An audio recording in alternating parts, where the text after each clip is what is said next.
శిక్ష నుండి రక్షణ. రెండవది పాపము యొక్క బలము నుండి రక్షణ. మూడవది పాపము యొక్క ఉనికి నుండి రక్షణ. అంటే పాపమే లేని స్థితికి మనలను తీసుకొని వెళ్తాడు అని మనం గమనించాం.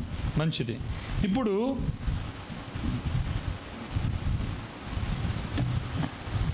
మీరందరూ ఈ విషయాన్ని చెప్పగలగాలి. అదేంటంటే ఇప్పటి వరకు ఎన్ని రక్షణలు మనం అనుభవించాం?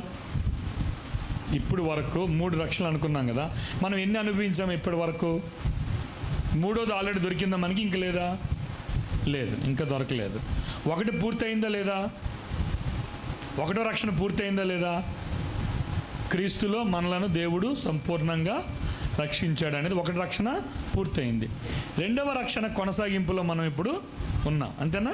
ఆయన ప్రతిరోజు కూడా మనల్ని రక్షిస్తూ రక్షిస్తూ రక్షిస్తూ కాపాడుతూ, అంటే ఈ దేవుడు ఎంత మంచి దేవుడో చూడండి.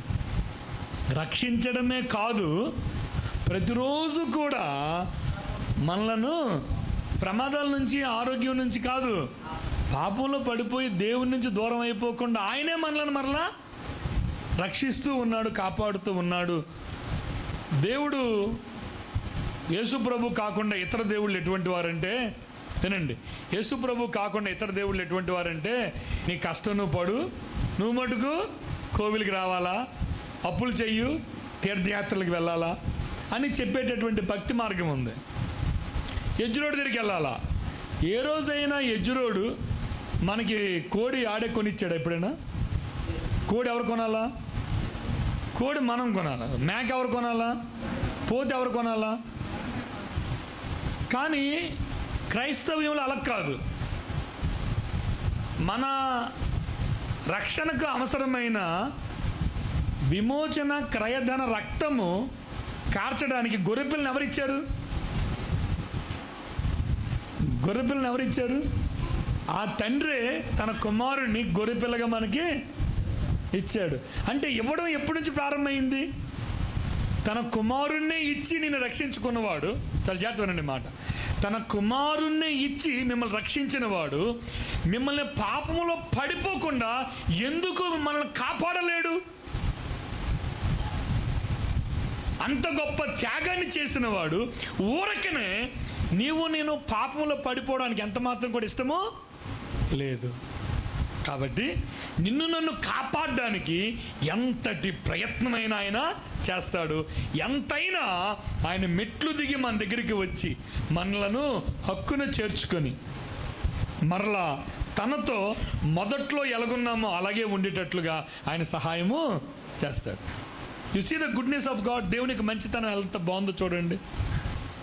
1 పేతురు పత్రిక 1వ అధ్యాయం 5వ వచనం, కడవరి కాలమందు బయలుపరచబట్టుకు సిద్ధముగానున్న రక్షణ మీకు కలుగునట్లు విశ్వాసము ద్వారా దేవుని శక్తి చేత కాపాడబడు మీ కొరకు ఆ స్వాస్యము పరలోకమందు భద్రపరచు. ఇప్పుడు ఆ 2వ రక్షణ యొక్క క్లారిటీ ఇక్కడ మనకు కనబడుతుంది.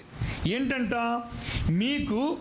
మీకు కలుగునట్లు, ఆ రక్షణ మీకు కలుగునట్లు విశ్వాసము ద్వారా, తర్వాత దేవుని శక్తి చేత కాపాడబడు మీ కొరకు. కాబట్టి 2 విషయాలు. మన రక్షణ కాపాడబడడానికి 2 సహకరించాలి. ఒకటి మన విశ్వాసము, రెండోది ఏంటి? దేవుని శక్తి. మన రక్షణకు 2 అవసరం అన్నమాట. అంటే మానవ ప్రయత్నం కూడా అవసరం, దైవ ప్రయత్నం కూడా అవసరమే. మానవ ప్రయత్నంలో ఏముండాలి? విశ్వాసం ఉండాలి. చెప్పండి, ఏముండాలి మానవ ప్రయత్నంలో? ఏంటా విశ్వాసం? ఆయనే నన్ను కాపాడగలడు, నాకు నేను కాపాడుకోలేను అనే విశ్వాసం ఉండాలి. అది మానవ వైపు నుండి మనం ప్రదర్శించే విశ్వాసం. ఓకేనా? అంటే మన రక్షణ కొరకు మనం ఏం చెయ్యాలి? నువ్వు ఊరకనే నువ్వు ఎక్కడ పాపం ఉందో అక్కడికి వెళ్ళిపోయి పాపంలో పడిపోయి నువ్వు నన్ను కాపాడలేదు ప్రభు అంటే కాదు. అంటే మానవ ప్రయత్నం అంటే జరగాలన్నమాట. మీకు అర్థమవుతుందా? మన భద్రతకు 2 ప్రాముఖ్యమైన విషయాలు ఉన్నాయి. మనం పాపంలో పడిపోకుండా కాపాడబడ్డానికి 2 ప్రాముఖ్యమైన విషయాలు. ఒకటి నీ విశ్వాసము. ఏమని విశ్వాసం? అది నీ మీద నీ బలం కాదు, నీవు దేవుని మీద ఆధారపడుతున్న విశ్వాసం అయి ఉండాలి. నీ భక్తి, నీ బలం, నీ స్థిరత నీ దేవుని మీద ఉంది. కాబట్టి రెండు విషయాలు మనం చూస్తాం. ఒకటి, మానవ కోణం నుండి మనం ఆలోచన చేస్తే మీ విశ్వాసము చాలా ప్రాముఖ్యము. టు రీచ్ టు హెవెన్, పరలోకాన్ని చేరుకోవాలి అని అంటే నువ్వు విశ్వాసాన్ని ప్రదర్శించాలి. ఏ విశ్వాసం? రక్షణ కొరకైన విశ్వాసం కాదు. మళ్ళీ చెప్తున్నాను వినండి, రక్షణ కొరకైన విశ్వాసం కాదు. ఆ రక్షణ కొరకైన విశ్వాసం అయిపోయింది. ఇప్పుడే విశ్వాసము ద్వారా శూర కార్యాలు జరిగించాలి. విశ్వాసము ద్వారా భక్తిని కొనసాగించాలి. విశ్వాసము ద్వారా ప్రభు కొరకు సువార్త ప్రకటించాలి.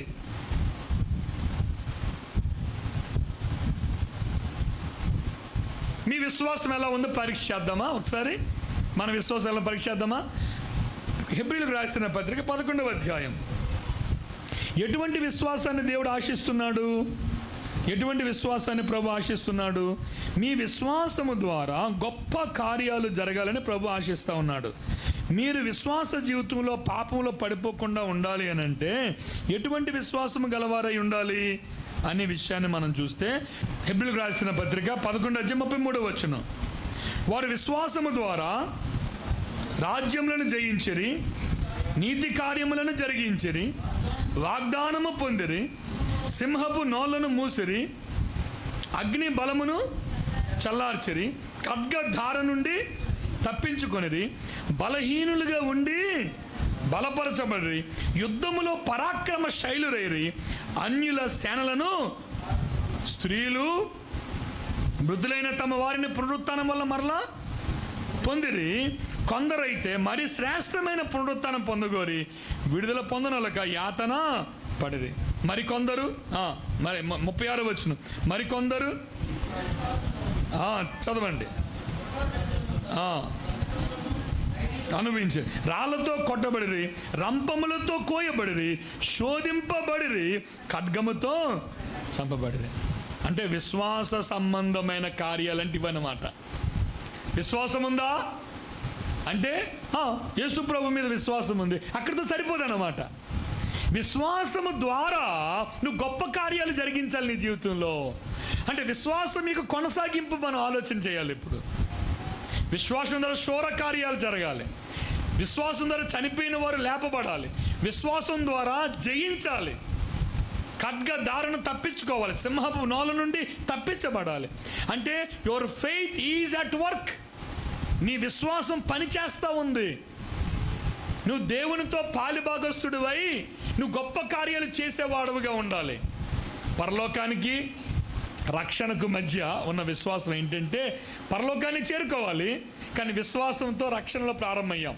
రక్షణలో ప్రారంభమయ్యి నువ్వు పాపములో పడిపోకుండా ఉండాలంటే నీ విశ్వాసము ద్వారా గొప్ప కార్యాలు జరుగుతూ ఉండాలి. ఇప్పుడు సమాధానం చెప్పండి, మీలో ఉన్న విశ్వాసము ద్వారా మీరు గొప్ప కార్యాలు చేయగలుగుతున్నారా? అద్భుతాలు జరుగుతున్నాయా? ఆశ్చర్యకార్యాలు జరుగుతున్నాయా? సాతాను నుంచి తప్పించుకోగలుగుతున్నారా ప్రార్థన ద్వారా? ఏ విజయాలు చెప్పండి, సాక్ష్యం చెప్పండి. ఎవరు చెప్తారు సాక్ష్యం? నేను ప్రార్థన చేశాను, విశ్వాసంతో ప్రభు దగ్గర కనిపెట్టాను, ప్రభు నాకు విజయం ఇచ్చాడని ఎలా చెప్పగలం? అటువంటి సాక్ష్యాలు ఉన్నాయా మన దగ్గర? మీరు యూట్యూబ్లో చూస్తూ ఉంటారు కదా, కొన్ని పాస్టర్లు సాక్ష్యాలు చెప్తారు, విశ్వాసులైన వారు. మీకు ఎప్పుడు అనిపించలేదా నేను కూడా అటువంటి సాక్ష్యాలు చెప్తే బాగున్నాను? అబద్ధాలు కాదు, కొన్ని అబద్ధాలు ఉంటాయి అందులో, చాలా అబద్ధ సాక్ష్యాలు ఉంటాయి, నమ్మద్దు. అన్ని సాక్ష్యాలు యథార్థమైనవి కాదు. కానీ నీ మనసుకు నువ్వు చెప్పుకో, నీ విశ్వాసము ద్వారా నువ్వు సాధించింది ఏదైనా ఉందా? సంఘమందరం విశ్వాసం ద్వారా ప్రార్థన చేయడం వలన మనం ఏదైనా సాధించామా? ఆశ్చర్యకార్యాలు చేయగలిగామా? అద్భుతాలు చేయగలిగామా? విశ్వాసం ద్వారా వారు ఏం చేశారు చూడండి, వరుసగా చదివితే విశ్వాసం ద్వారా వారు ఏం చేశారు చూడండి. విశ్వాసము ద్వారా వారు ఏం చేశారు? రాజ్యములను అని, రాజ్యాలు జయించడానికి కత్తి కావాలి, యుద్ధం కావాలి, రథం కావాలి, గుర్రాలు కావాలి. కానీ వీరు విశ్వాసం ద్వారా రాజ్యాలు జయించారంట. మనసులు మార్చగలగడం, హృదయాలు మార్చగలగడం. నీ నోటితో ఇంట్లో భార్య భర్తలకి మధ్య గొడవ అయిందనుకో, అవుద్దా లేదా? అవుదా? వీళ్ళందరూ ఎలాగున్న పరలోకం నుంచి దిగి వచ్చిన అమ్మగారులాగా ఉన్నారు. మా ఇంట్లో గొడవలు జరగవు అయ్యారు అన్నట్టుగా ముఖం పెట్టారు.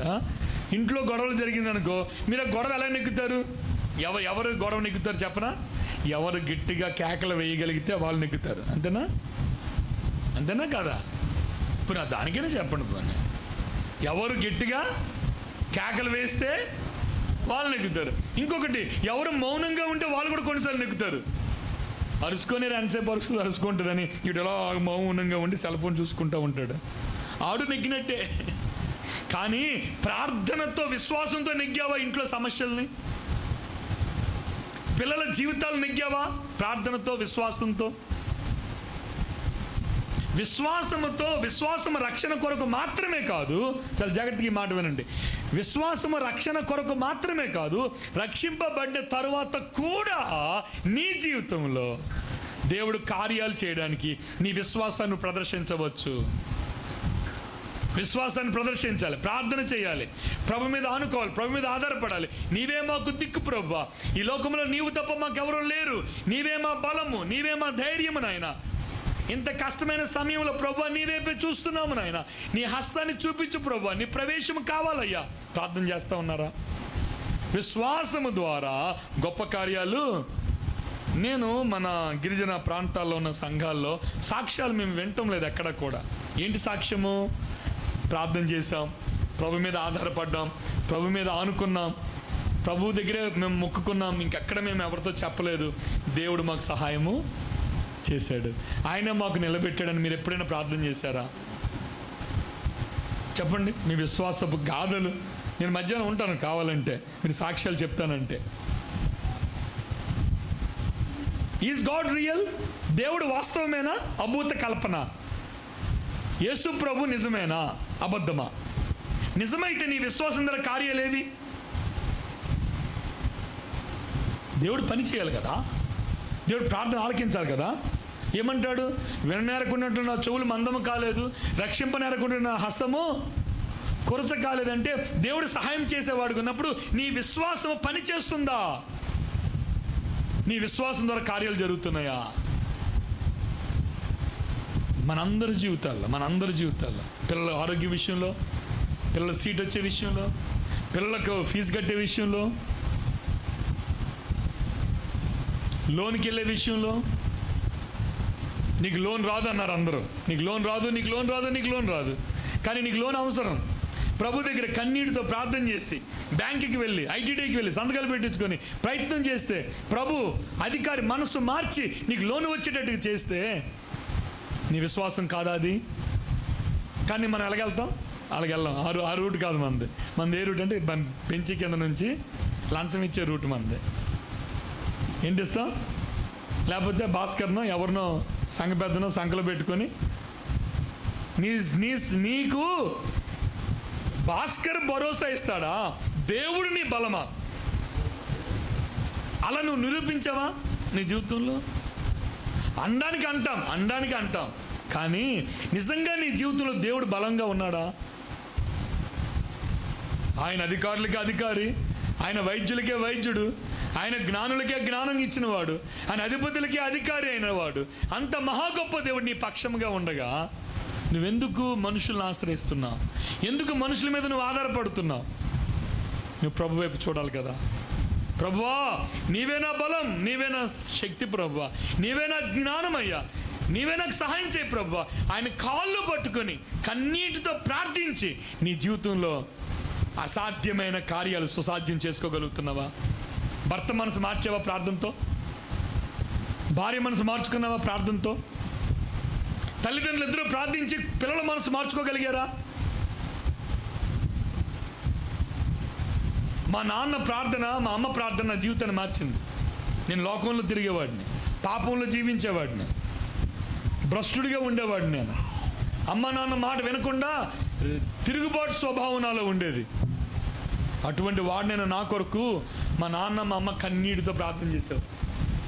ఈ లేటు ప్రార్థన చేస్తున్నారా ఎంతసేపటి నుంచి నా దగ్గరికి వెళ్ళి వింటే తిమోతి అని ప్రార్థన చేసేవారు. ఆ మాట నాకు గుచ్చుకుంది. ఎందుకు వీళ్ళు నా గురించి ఇంత బాధపడుతున్నారు? తల్లిదండ్రుల ప్రార్థన నన్ను రక్షించింది.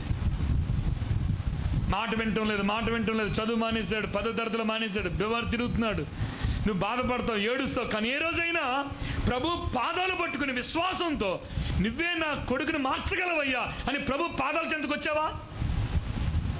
కొట్టి తిట్టి పిల్లలను తెచ్చి ఇంట్లో బంధించేస్తాం, కొడతాము, తిడతాము, భయపెడతాం, చచ్చిపోతామని అంటాం మనం కదా. నా మాట వినకపోతే నేను చచ్చిపోతాను అని బెదిరిస్తాం.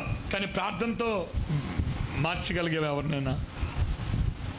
విశ్వాసము రియల్, విశ్వాసము వాస్తవము, దేవుడు పని చేయడం వాస్తవం.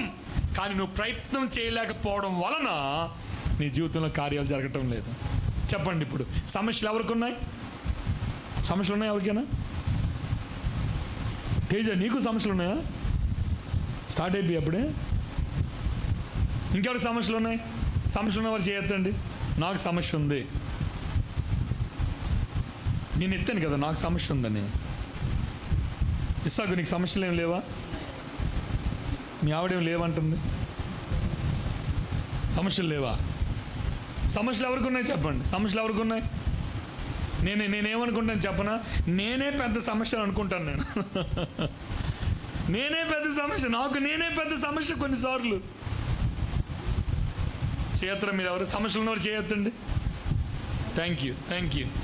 ఇంకెవరికి సమస్యలు లేవు? సమస్యలు లేవా? నీకేమి ఏం ప్రాబ్లం లేవా? అందరికి ఉండడం కాదు, నేను అడిగినప్పుడు నీకున్నాయా అని అంటే నువ్వు చెప్పగలవు. దేవుడు చూస్తున్నాడు కదా పైనుంచి. ఆయన మందిరంలో నువ్వు ఉన్నావు కదా, సేవకుడు నేను అడిగాను కదా, నాకు సమస్య ఉందని నువ్వు ఒప్పుకుంటే కదా రేపు పొద్దున్న ప్రార్థన చేయగలవు. ఆ సమస్యను విశ్వాసము ద్వారా. కాబట్టి వినండి, నిన్ను పరిశుద్ధంగా కాపాడగలిగేటటువంటి గొప్ప ఆయుధం ఏంటంటే ప్రార్థన, విశ్వాసము. ఈ రెండింటిని నువ్వు చేయడం వలన ఏం జరుగుద్ది? నువ్వు దేవుని కార్యాలు నువ్వు చూడగలుగుతావు, పరలోకానికి తప్పిపోకుండా ఉంటావు. పరలోకాన్ని చాలామంది పరలోకం తప్పిపోతారేమని భయం నాకు కలుగుద్ది. రెండవది, ఒకటి విశ్వాసం. మళ్ళీ రండి, మొదటి పేతురు పత్రిక 1వ అధ్యాయం 5వ వచనం. ఏమంటాడు? మీకు కలుగు విశ్వాసము ద్వారా. ఒకటి విశ్వాసం అంటే ఎవరు?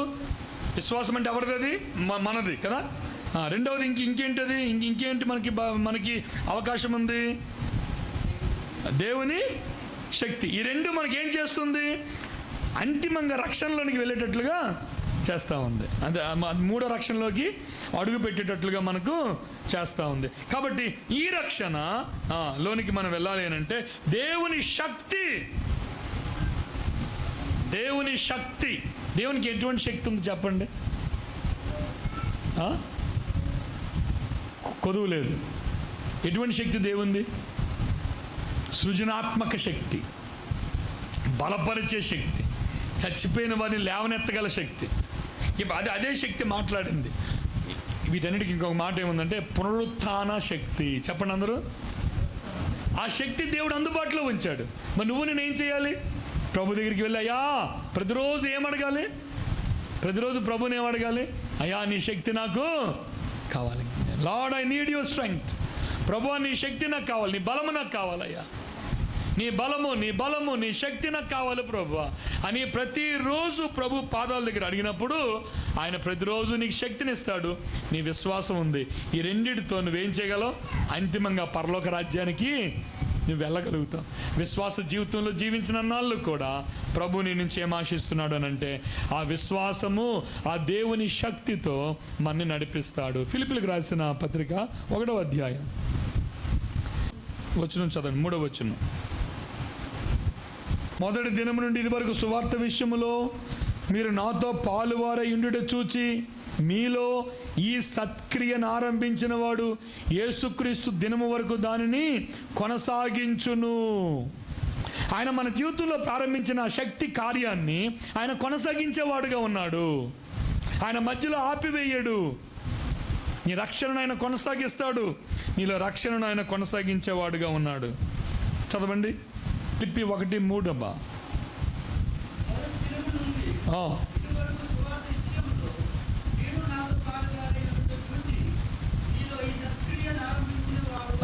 మీలో ఈ సత్క్రియ ఏంటి? శక్తి అన్నమాట. ఈ సత్క్రియ ప్రారంభించిన వాడు ఎప్పటి వరకు కొనసాగిస్తాడంటే అది యేసుక్రీస్తు దినము వరకు, అంటే అంతిమ దినం వరకు. యేసుక్రీస్తు దినమనగా ఆయన మనలను ఆయన సన్నిధికి తీసుకుని వెళ్ళిపోయే దినం వరకు దానిని కొనసాగిస్తాడు. అందుకనే ప్రార్థన, అందుకనే వాక్యం, అందుకనే బైబిల్ స్టడీ. దేవుడు ఏదైతే మనలో ప్రారంభించాడో ఆ పరిశుద్ధత అనే కార్యాన్ని ఆయన కొనసాగించేవాడుగా ఉన్నాడు. 3వ మాట మనం చూస్తాం ఇందులోనే. 3వ మాట 1 పేతురు పత్రిక 1వ అధ్యాయం 5వ వచనం. కడవరి కాలమందు బయలుపరచుటకు సిద్ధంగా ఉన్న రక్షణ మీకు కలుగున. అంటే ఈ రక్షణ ఏంటి? ఇప్పుడు అది ఈ రక్షణ అంటే ఏంటి? పాపము యొక్క ఉనికి నుండి రక్షణ. అంటే ఈ రక్షణకు అర్థం ఏంటి? విడుదల, విమోచన. అంటే బలహీనత నుండి రక్షణ, పాపం యొక్క ఉనికి నుండి రక్షణ. పాపమే లేని స్థితిలోనికి దేవుడు మనలను రక్షిస్తాడు. అంటే అక్కడికి మనల్ని తీసుకొని పోతాడు. ఇది 3వ రక్షణ. ఓకేనా? అర్థమైంది అంతవరకు? 2వ లైన్, విశ్వాసము ద్వారా దేవుని శక్తి చేత కాపాడబడుతున్నాం. మన రక్షణను ఎలా కాపాడుతున్నాడు దేవుడు? మన విశ్వాసం ద్వారా. 2వది, ఆయన శక్తి ద్వారా ఆయన కాపాడుతూ ఉన్నాడు. కాపాడి ఏమి అనుగ్రహించబోతున్నాడు ఆయన? చూడండి, మీ కొరకు ఆ స్వాస్యము పరలోకమందు భద్రపరచబడి ఉన్నది. మీ కొరకు ఆ స్వాస్యం. ఏంటి స్వాస్యము? స్వాస్యం అంటే ఆస్తి కదా. స్వాస్యము అంటే ఆస్తి. మన వారసులము, మన కుమారులము కాబట్టి యేసుక్రీస్తుతో పాటు మనము దేవుని యొక్క స్వాస్యానికి ఆ వారసులం. ఆ స్వాస్యం ఎటువంటిది? పై వచనం రాస్తారు చూడండి, 3-4 వచనాల్లో. ఆ స్వాస్యం ఎటువంటిది అని అంటే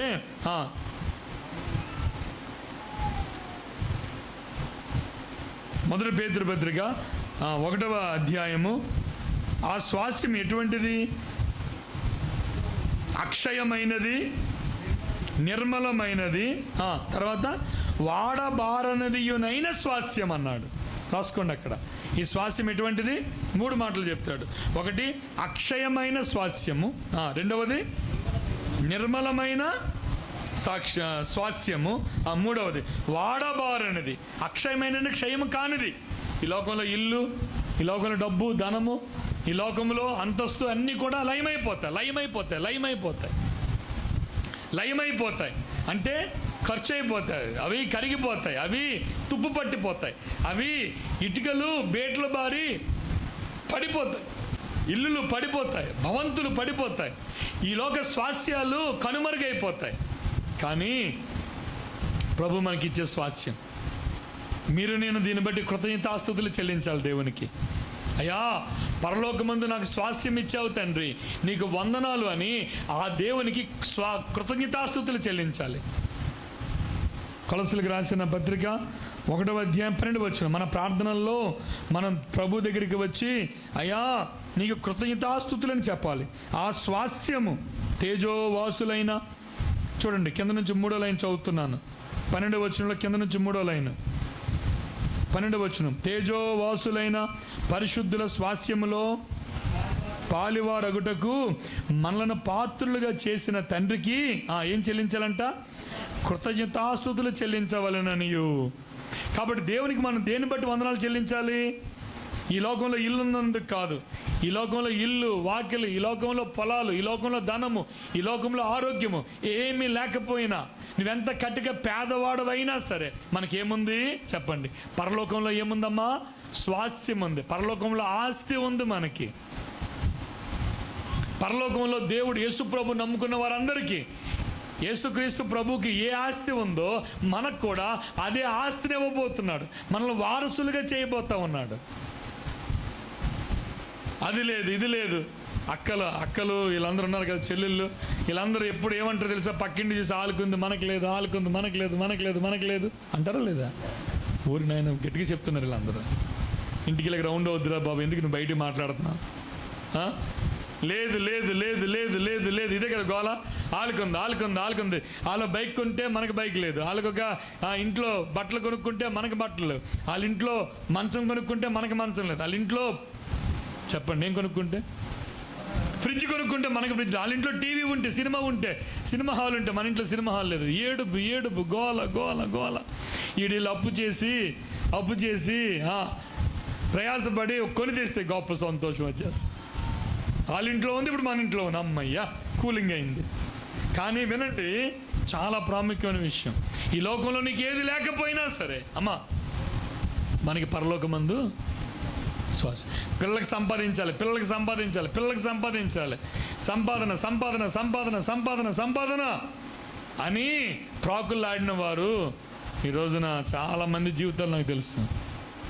మరి ఏమి సంపాదించుకోలేదు, మనశ్శాంతి లేదు, ఆరోగ్యం లేదు, సమాధానం లేదు, ఇంట్లో ఏక మనసు లేదు, ఇంట్లో నలుగురు కూర్చొని నవ్వుకోలేరు, ఇంట్లో శ్మశాన నిశ్శబ్దం అంటే తెలుసా? ఇంట్లో శ్మశాన నిశ్శబ్దం అంటారు.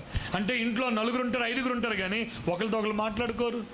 డబ్బు ఉంది, ఆస్తులు ఉన్నాయి, అంతస్తులు ఉన్నాయి, ఇల్లు ఉంది, అన్నీ ఉన్నాయి, కానీ మనశ్శాంతి. కారణం ఏంటి చెప్పనా? ఆరాటం, పోరాటం. మరలా చెప్తున్నాను, ధనాపేక్ష సమస్త కీడులకు మూలం. డబ్బు డబ్బు డబ్బు డబ్బు డబ్బు డబ్బు డబ్బు. ఎక్కడ తీసుకుపోతావు డబ్బు? నువ్వు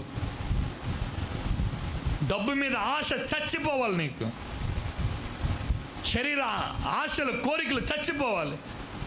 నువ్వు చంపుకో, నాకు వద్దు డబ్బు, ఏదుంటే తింటాను, ఏదుంటే అది బతుకుతాను, నాకు వద్దు అని నువ్వు అనుకో, దేవుడు నిన్ను దీవిస్తాడు. కావాలి కావాలని వెంటాడు, నీ పేరు పోద్ది, నీ మంచితనం పోద్ది, నువ్వు తప్పులు చేస్తావు, నువ్వు అవమానానికి గురవుతావు. అమ్మా వినండి, మనకు స్వాస్థ్యం ఉంది. భార్య ఏడ్చిందా? భార్య లేదందా? భార్యతో ఏం చెప్పరా? వద్దమ్మా ఏడవకరా, పరలోకమును దేవుడు మనకు స్వాస్థ్యాన్ని ఇచ్చాడు. భర్త బాధపడుతున్నాడా? నీకు చీర కొనలేకపోయానే, నీకు బంగారం కొనలేకపోయానే అని భర్త బాధపడుతుంటే, వద్దయ్యా మనకి పరలోకమందు స్వాస్థ్యం ఉంది. పిల్లలు వచ్చి, నాన్న వాళ్ళకి ఇల్లు ఉంది మనకి లేదు, వాళ్ళకి అది ఉంది మనకి ఇది లేదు అని అంటే, అన్న బాధపడకరా, మనకి పరలోకమందు స్వాస్థ్యం ఉంది. ఎప్పుడు మర్చిపోవద్దు ఆ విషయాన్ని. ఆయన స్వాస్థ్యం ఇచ్చాడు, గ్యారంటీగా మనకి ఇస్తాడు.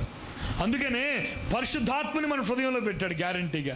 ఆ పరిశుద్ధాత్మని మన మనసులో ఉన్నాడు కాబట్టి తప్పకుండా మనం ఆ స్వాస్థ్యాన్ని పొందుకుంటాం. మన గ్యారంటీ మనకుంది. ఆయన స్వాస్థ్యాన్ని ఇస్తా ఉన్నాడు.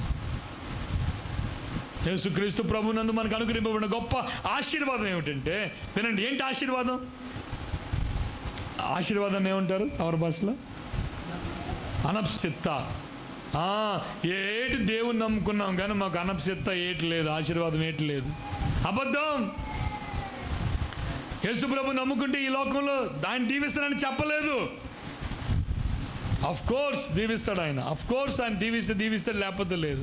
కానీ ఒకటి మటుకు గ్యారంటీడ్, ఒకటి మటుకు ఖచ్చితంగా ఆయన చేశాడు. అదేమిటంటే పరలోకమందు, చెప్పండి మనకేముంది?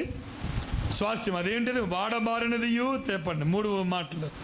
అక్షయమైనది, వాడబారనిది, నిర్మలమైనది. తుప్పు పట్టదు. నీ ధనాన్ని అక్కడ సమకూర్చుకుంటున్నాడు ప్రభు అంటాడు, నీ ధనాన్ని అక్కడ సమకూర్చుకోండి. ఇక్కడ చిమ్మెట్టయ్యో తుప్పు పడుతుంది. మేము శ్రీకాకుళంలో ఇల్లు వదిలేసి 3-4 సంవత్సరాలు అయింది. శ్రీకాకుళం ఇల్లు వదిలేసి కొత్తూరు వచ్చా 4 సంవత్సరాలు అయింది. 4 సంవత్సరాలు అయిన తర్వాత మొన్న పెద్దమ్మగారికి బాగాలేదని శ్రీకాకుళం తీసుకెళ్ళి ఇల్లు చూసేటప్పటికి బూజు పట్టి, చెదపట్టి, తలుపులన్నీ పోయాయి. టేకు తలుపులు కావు మావి నేరేడు తలుపులు. నేను టేకు కొనుక్కోలేను, నాకంత లేదు. పెద్ద ఇల్లే కానీ క్వాలిటీ కాదు ఆ ఇల్లు. ఇల్లు అయితే పెద్దది కానీ అందులో నాణ్యమైన వస్తువు ఏమీ కూడా అందులో లేదు. ద్వారబంధాలు చెదపట్టేస్తే, కిటికీలు చెదపట్టేస్తే, అవన్నీ దులుపుకోవడానికి అమ్మగారికి 2 రోజులు పట్టింది. తుప్పు పడుతుంది ఈ లోకంలో ప్రతీది కూడా చెదపడుద్ది, పట్టుద్ది. ఈ లోకంలో ఏది శాశ్వతం కాదు. కానీ పరలోకమందు మనకు శాశ్వతమైన లోకం ఒకటి మనకుంది. ఎఫెసీ పత్రిక 1వ అధ్యాయం 18వ వచనం. ఎఫెసీ 1:10. ఈ మాట చదువుకుని మనం ముగిస్తాం. ఎఫెసీ 1:18. ఎఫెసీ 1:18.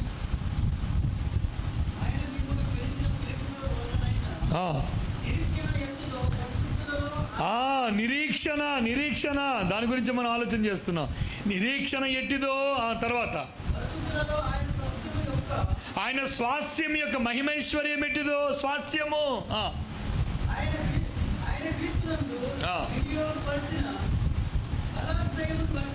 బలం కూడా ఇక్కడ ఉంది కదా. నిరీక్షణ ఉంది, స్వాస్యము ఉంది, మరలేమంటాడు బలాతిశయమును బట్టి. చాలండి. ఏ 3 విషయాలైతే మనం మాట్లాడుకుంటున్నామో 1 పేతురు పత్రికలో అవే విషయాలు మరలా పౌలు ఇక్కడ రాస్తూ ఉన్నాడు. నిరీక్షణ జీవముతో కూడి నిరీక్షణ. కాబట్టి ప్రియులారా, మనకొక పరలోక రాజ్యం ఉన్నది, మనకొక దేశము ఉన్నది. ఈ లోకము శాశ్వతం కాదు, మనకొక పరలోకం ఉన్నది. దాని గురించి మనం ఏం చెప్పాలంటే ఇప్పుడు దేవునికి కృతజ్ఞతాస్తుతులు అంటే ప్రార్థనలో ఏం చెప్పాలి? ప్రార్థనలో ఏమని చెప్పాలి? అయ్యా, నీవు నాకు ఇవ్వబోయే స్వాస్యము కొరకై నీకు కృతజ్ఞతాస్తుతులు. థ్యాంక్స్ ఎప్పుడు చెప్తాం మనం? ఇస్తామంటే థ్యాంక్స్ చెప్తామా? ఇచ్చేస్తే థ్యాంక్స్ చెప్తామా? ఇచ్చేస్తే కదా. మరి కృతజ్ఞతాస్తుతులు చెల్లించండి అని పౌలు అంటే దాని అర్థం ఏంటి? మనకి వచ్చేసిందా, ఇంకా రావాలా? వచ్చేసింది. యేసుక్రీస్తుని అంగీకరిస్తే యేసుక్రీస్తుతో పాటుగా ఏమిచ్చాడు దేవుడు? రోమిలికి రాసిన పత్రిక 8వ అధ్యాయం 32వ వచనం.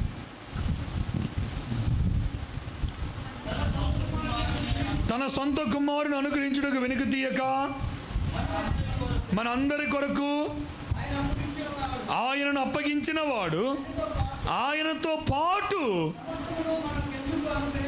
చెప్పండి ఇప్పుడు. యేసు ప్రభువునే సొంత కుమారుని ఇచ్చిన వాడు ఆయనతో పాటు. ఆ మాట అండర్లైన్ చేయండి. ఆయనతో పాటు అంటే యేసు ప్రభుని అంగీకరిస్తే యేసుక్రీస్తు ప్రభుతో పాటు ఏమి అంగీకరిస్తున్నాం మనం ఇప్పుడు? ఏమి మనం పొందుకుంటున్నాం? ఆయనతో పాటు ఆ సంపద ఐశ్వర్యాన్ని కూడా మనం we are all rich in Christ. మనం క్రీస్తునందు ఐశ్వర్యవంతులం. ఆమెన్ చెప్పండి అందరూ. ఆమెన్. మనం యేసుక్రీస్తు ప్రభునందు చెప్పాలి, అందరూ చెప్పాలి. యేసుక్రీస్తు ప్రభునందు మనందరం కూడా ఐశ్వర్యవంతులము. చెప్పరా? సాతాను గొంతుకు నొక్కేస్తున్నాడు కదా చెప్పొద్దని. మన ఐశ్వర్యవంతులం. We are all. మనందరం ఈక్వల్. ఇక్కడ మేడలు వేరు, ఇల్లు వేరు, మిద్దెలు వేరు. కానీ పరలోకంలో అందరం సమానమే. సమానమైన ఐశ్వర్యాన్ని ఇస్తాడు ఆయన, సమానమైన సంపద ఆయన ఇస్తాడు. ప్రియులారా, అమ్మా పేదలు, చిన్నిళ్ళు, మంచిళ్ళు కాదు, మురికిళ్ళు, మా ఇల్లంతా చెదలు, మా ఇల్లంతా స్లాబ్ రాలిపోతూ ఉంది. మాకు ఇందిరమ్మ ఇల్లు రాలేదు, మాకు తర్వాత ఇందిరమ్మ ఇల్లు, రాజీవ్ గాంధీ ఇల్లు రాలేదు, తర్వాత ఎన్టీఆర్ ఇల్లు రాలేదు కదా. అన్ని మా ఇల్లే కదా, అన్ని ఇల్లు అంటే లేదు. ఇందిరమ్మ ఇల్లు లేకపోయినా, ఎన్టీఆర్ ఇల్లు లేకపోయినా, రాజీవ్ గాంధీ ఇల్లు లేకపోయినా, ఎవరిల్లు లేకపోయినా మనకు యేసయ్య ఇల్లు ఉంది. స్తోత్రం. మనకు ఒక స్థిర నివాసాన్ని దేవుడు ఏర్పాటు చేస్తూ ఉన్నాం. ఆ స్వాస్యము కొరకు మనం ఎదురు చూస్తూ ఉన్నాం. మరి వినండి, మరి ఈ నిరీక్షణ కలిగిన వారంగా ఉన్నాం. ఏంటి నిరీక్షణ చెప్పండి? రక్షింపబడతాము, దేవుని శక్తి చేత మనలను కాపాడుతాడు, నేను ఆ స్వాస్యాన్ని పొందుకుంటాను, ఆ ఆస్తిని, ఆ సంపదను ఈ నిరీక్షణ కలిగిన మనం ఈ లోకంలో ఎలా ఉండాలి? ఇష్టం వచ్చినట్టుగా ఉంటే అవుద్దా? యోహాను 3:3 చదవండి. అంటే ఈ నిరీక్షణ అంటే ఏంటిది? ఇప్పుడే చెప్పాం కదా, స్వాస్యం పొందుకుంటామన్న నిరీక్షణ. ప్రతివాడును ఆయన పవిత్రుడై ఉన్నట్టుగా. అది ఈ నిరీక్షణ కలిగిన వారు. ఏ నిరీక్షణ? నన్ను రక్షిస్తాడు, ఆయన శక్తినిచ్చి నన్ను బలపరుస్తాడు, నన్ను అంతిమంగా ఆ స్వాస్యములోకి నన్ను నడిపిస్తాడు, ఆ సంపదలోకి నడిపిస్తాడు అనే నిరీక్షణ కలిగిన వారు అందరూ కూడా ఏం చేయాలంట? దేవుడు పరిశుద్ధుడై ఉన్న ప్రకారము మీరును ఎలా ఉండాలి? పరిశుద్ధులుగా. Uncompromising holiness. పరిశుద్ధతలో కాంప్రమైజింగ్ లేదు. కాంప్రమైజింగ్ అంటే కాంప్రమైజ్ కాదు. కాంప్రమైజింగ్ అని అంటే పర్లేదులే, ఎలాగున్నా పర్లేదులే, కాంప్రమైజ్ అయిపోతాం, పర్లేదులే అంటే మా ఆయన ఇంకో దాంతో తిరిగినా పర్లేదులే అని ఎవరు కాంప్రమైజ్ అవుతారా? కదా, అవుతామా? మరి దేవునితో వివాహ బంధం, దేవునితో ఆయన పెండ్లి కుమారుడు, మన పెండ్లి కుమార్తె అయినప్పుడు, అర్థమైందన్నమాట. ఆయన పెండ్లి కుమారుడు, మనము పెండ్లి కుమార్తె అయినప్పుడు మనం ఇంకొకరితో వెళ్ళడం ఆయనకి ఇష్టం ఉంటుందా? మరి ఎలా ఉండాలి? ఆయన పరిశుద్ధుడై ఉన్న ప్రకారము మీరును పరిశుద్ధులైన. మాటలో పరిశుద్ధత. అమ్మా వినండి, బూతులు, కోపములో బూతులు మాట్లాడడం, శాపనార్థాలు పెట్టడం, చావు చావు, నోరు పడిపోవాలి, చెడ్డ మాటలు మాట్లాడడం, అసహ్యంగా తిట్టడం,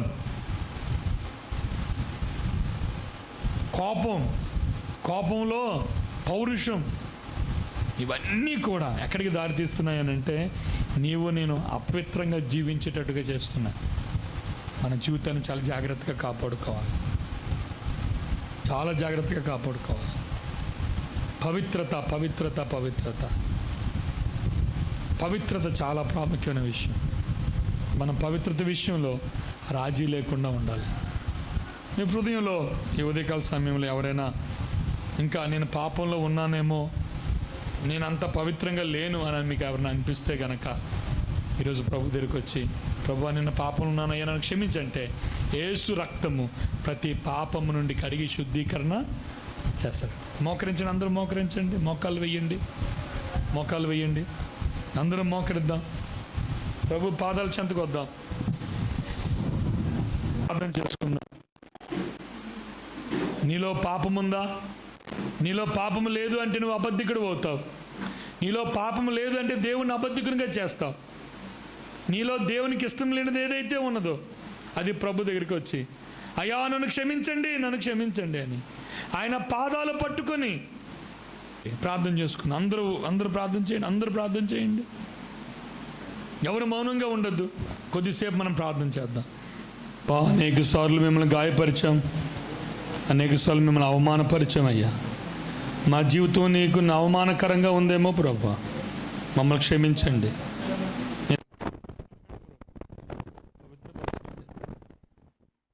నీకు ఆయాసకరమైన మార్గం మాయందున్నదేమో మేము పరీక్ష చేసుకుంటున్నామయ్యా.